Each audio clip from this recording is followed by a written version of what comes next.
My name's Dr. Isaac Newton Kinity. I'm raising an issue concerning the Yala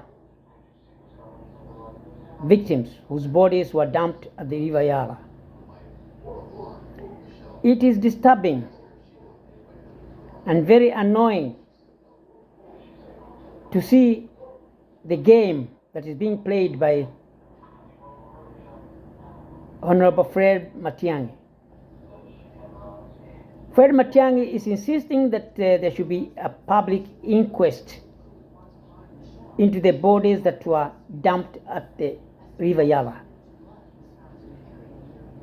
The first questions that you should answer is, where are the names of the victims? The names of the victims were not hard to get. From today's sciences, the fingerprinting and the DNA would have produced the names of all those victims whose bodies were found at River Yala. I would like to urge Uhuru Kenyatta, William Ruto, Fred Matiang'i, and Mr. Kibicho to come out open and tell Kenyans what happened. They know what happened. Don't send this issue to cold cases bank. We have had so many commissions of inquiries, very many public inquests in Kenya, very many of them, hundreds of them, whose findings were never released to the public. I do not know why Fred Matiang'i believes that this inquest will go public, if it's not just another way of hiding the truth about the dumped bodies.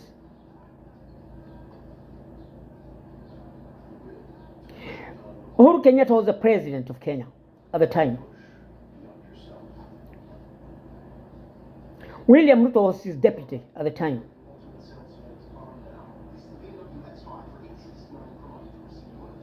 Fred Matiang'i or Kibichu were, one of them was the Minister for Internal Security.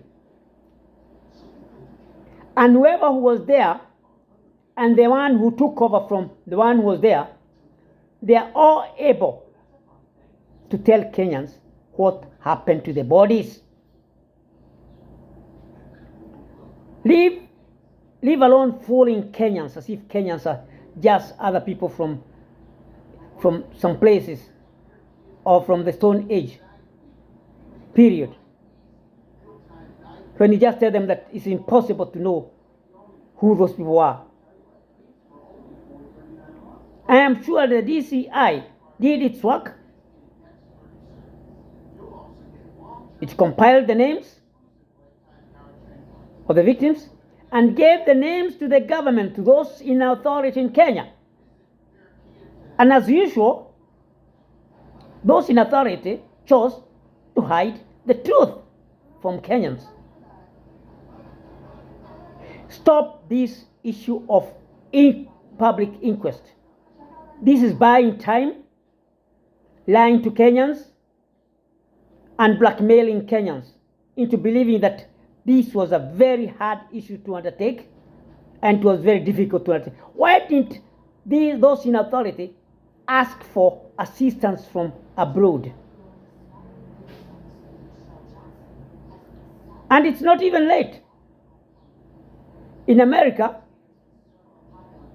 the investigators work with bones to investigate crimes and even to identify who the victims of calamities were. And it's not even hard even now to invite USA experts and show them where they buried these bodies in mass graves. And I'm sure they'll come out with something, because this is hidden truth from Kenyans, and they are trying to hide the same truth that was discovered by the DCI. And this is being done the same way other murders were treated by those in authority, hiding the truth, killing people politically and hiding the truth. That should not work in Kenya, and Kenyans should come out and dismiss this public inquest by Fred Matiang'i. It's hopeless, it's blackmail, and it's just useless. It will not give Kenyans the answer. Not at all. So, either Uhuru Kenyatta, William Ruto, Fred Matiang'i, Kibicho, they come out and tell Kenyans what happened. And if they think that the DCI was messing up, they should tell Kenyans that it is an issue with the DCI. The DCI messed up. But don't tell Kenyans that the DCIs were in charge of the country at the time, and they would not be questioned by anybody because they were above everybody else. They were never above the law. And as such, they were under Fred Matiang'i, under William Ruto, and under Uhuru Kenyatta. And they would have answered any question for these three, or even with Kibicho. So please, I plead with Fred Matiang'i to stop this hoodwinking, to stop these lies of public inquest that will never give answers. Kenyans are tired, and they don't want this nonsense anymore. So please, either give the answers to Kenyans of what happened, or leave this issue of public inquest. It will never help Kenyans anytime, now or even in future. Thank you very much. God bless our country, Kenya,